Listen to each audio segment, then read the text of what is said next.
You woke up this morning, maybe checked your phone before even getting out of bed, maybe looked at the time, maybe brushed your teeth, ate breakfast, opened an app, scrolled for a few minutes, or 30. Now remove all of it.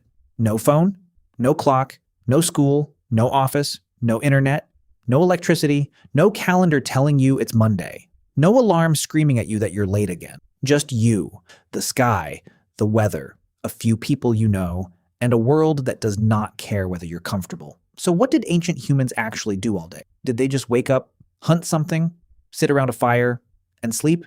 Because if that were true, human history would be very boring. And humans are many things. Boring is not one of them, because ancient humans were not surviving minute by minute like terrified cave people in movies. They had routines, plans, relationships, problems, arguments, children, skills, responsibilities, and probably at least one person in every group who acted weird. So imagine this. You are an ancient human.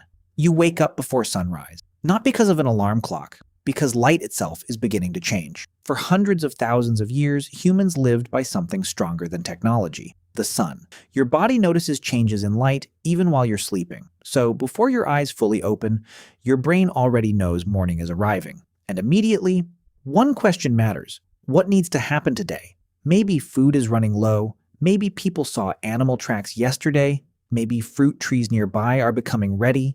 Maybe someone in the group got injured. Maybe rain is coming. Maybe it's time to move camp.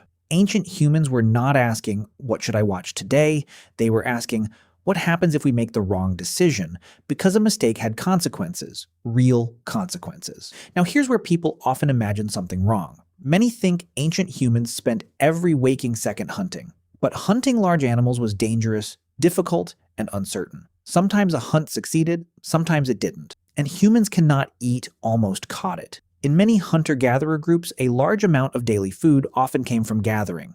Roots, nuts, seeds, fruit, plants, eggs, small animals. Things that sound less exciting in movies, but matter very much when you're hungry. So while some people tracked animals, others searched for food sources they already understood. And that knowledge was enormous. Imagine knowing which plants are safe, which plants become dangerous in certain seasons, which berries are useful, which roots hide underground, which places usually have water after rain.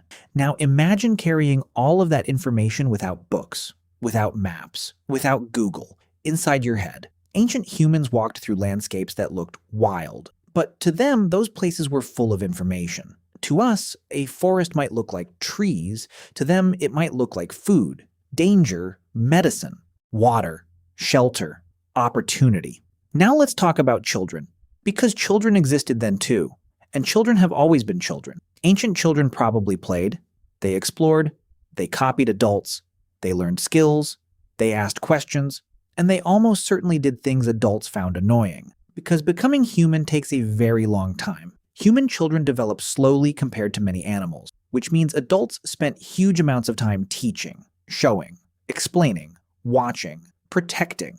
Knowledge was survival, and survival had to be passed down. Now imagine evening arriving. Food has been gathered, maybe a hunt succeeded, maybe it failed. People return. Fire becomes important again, because fire was not just heat, not just cooking, not just protection. Fire changed time itself, because suddenly darkness did not completely end the day. People could sit together, talk, repair tools, tell stories, laugh, teach, plan. And this is where something strange happened, because humans are one of the few animals that spend enormous amounts of energy thinking about things not directly in front of them. Tomorrow, memories, ideas, stories, people who are gone, things that never happen. Around fires, ancient humans may have shared something far more important than food. Information. Who saw animals near the river?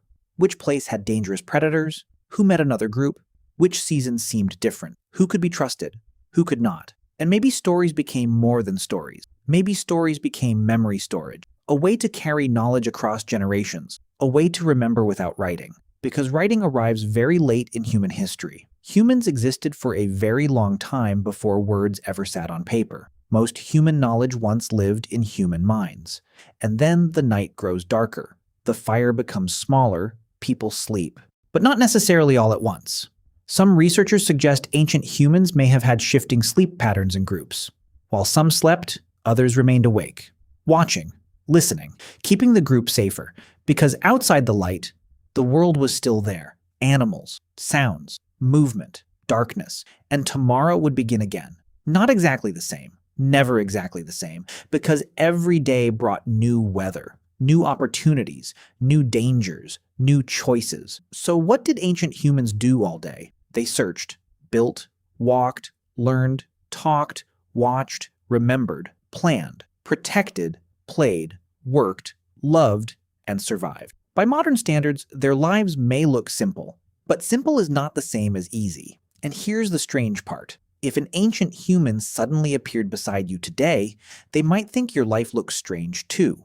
You stare into glowing rectangles, sit indoors for hours, talk to people who aren't physically there, follow invisible schedules, wake up because machines tell you to, because normal depends on where you stand. Ancient humans were not just trying to stay alive, they were doing what humans have always done, trying to make it to tomorrow, together.